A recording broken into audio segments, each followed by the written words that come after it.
Hi, my name's Simon Cabot. I'm Regional Clinical Lead Physiotherapist for Nuffield Health. Did you know that exercise is recommended by the government for many arthritic types of pain? Exercise helps lubricate the joints, increases range of movement, and increases functional capacity, which is vital as one is aging. We're going to be going through some simple exercises today that can help get you started. If any of these exercises cause pain though, please ensure that you see a professional. And I'd advise you see a professional anyway, as a tailored program is much more suitable to your individual needs. Arthritis in the wrists and hands is very common and also very debilitating. So we're going to start with some very simple exercises to get the wrist moving. So we're going to start by pointing the palms towards the ceiling and then rolling the hands and palms towards the floor. And just oscillating between those two positions to get the wrist and hand moving.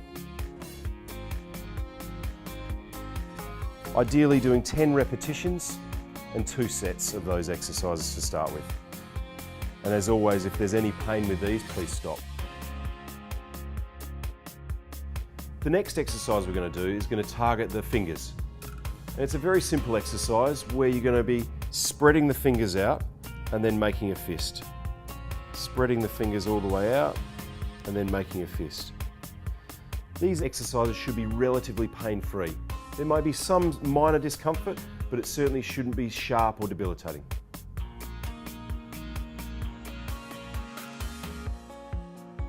Let's move to the other extremity, the foot and ankles. Here's some more simple exercises to get the foot and ankles moving. This time what we're going to do is start to make circles with a foot at a time. Nice big circles, again within your pain limits. And then the other variation to add is pointing the toe and then pulling the toe back towards you. Getting a nice stretch on the calf and then pointing the toe away from you.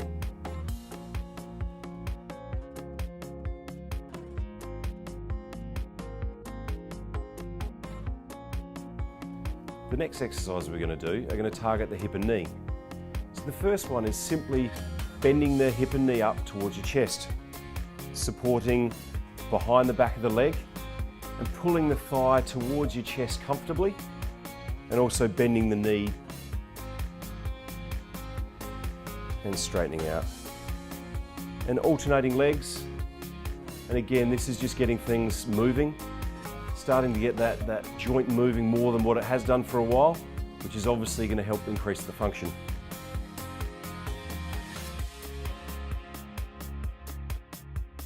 There's another exercise that I'd now like to show, and this is called a straight leg raise. And as it says, you're going to keep the leg nice and straight and then lifting towards the ceiling to about 45 degrees, 45-60 degrees, and then slowly lowering. With this exercise, it's really important you try and keep the knee as straight as possible and tightening up the muscle in your thigh to help activate those muscles around the knee and hip.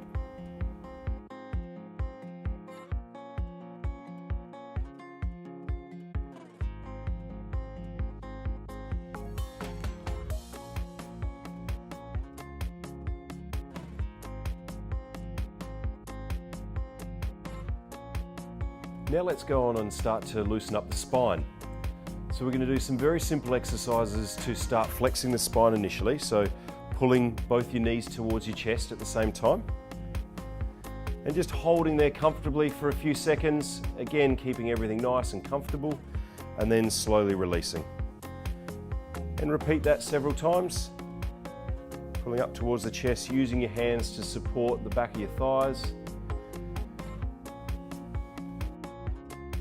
There are progressions that we can add to this, so if this does seem too simple, again, you definitely need to see a professional to advance your exercises. The next exercise for the spine is a simple rotation exercise. And what we're going to do here is allow the knees to gently rock to the side in each direction, keeping the shoulders on the mat while allowing the knees to rotate each side. And again, listen to your body and go within your comfort. These exercises may be slightly uncomfortable, but they should actually feel pleasant.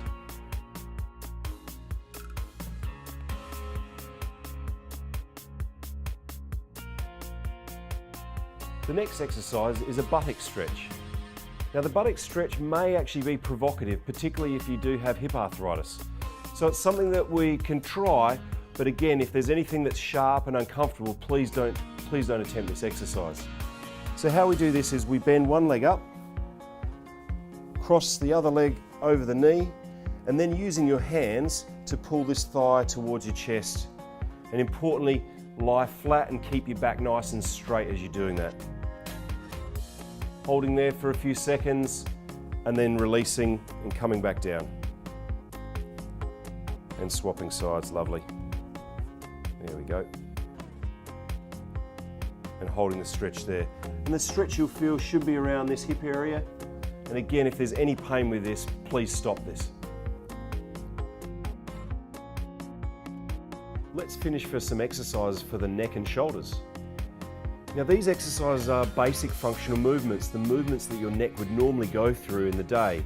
The exercises are looking up and down, left and right. And again, you're going to the end of the movement that is comfortable. So trying to extend, looking all the way to the ceiling, and then all the way down to the floor, getting some nice stretching.